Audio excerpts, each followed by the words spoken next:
में किसी नगर में एक साहूकार रहता था। उसके 7 लड़के थे। दीपावली से पहले साहूकार की यात्री घर फिलिपी पोती के लिए मिट्टी लेने को खदान में गई और खदान में कुदाल से जब मिट्टी खोदने लगी तो देवयोग से उस ही जगह एक सेब की मांद थी। सहसा उस स्त्री के हाथ को लग गई, जिससे सेहे का बच्चा उसकी क्षण मर गया। यह हत्या हुई देखकर उस स्त्री को बहुत दुख हुआ, परंतु अब क्या हो सकता है।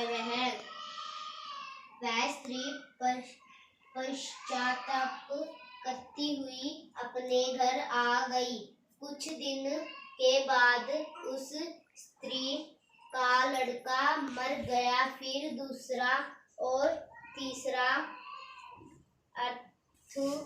एक वर्ष में उसके 7 लड़के मार गए। इस पर वह स्त्री रात दिन अत्यंत दुखित रहने लगी। एक दिन उसने अपने पड़ोस की स्त्रियों से रो कर कहा कि मैंने जानबूझकर कोई पाप नहीं किया। एक बार मैं मिट्टी खोदने को खदान में गई थी। जब मिट्टी खोदने में सहसा मेरे कुदाली से एक सेब का बच्चा मर गया था। तभी से एक वर्ष के भीतर 7 लड़के मर गए। यह सुनकर उन स्त्रियों ने धैर्य देते हुए कहा कि तुमने जो यह बात हम सबको सुनाकर पश्चाताप किया है, इससे तेरा आधा पाप तो नष्ट हो गया। सो अब तुम उसकी अष्टमी को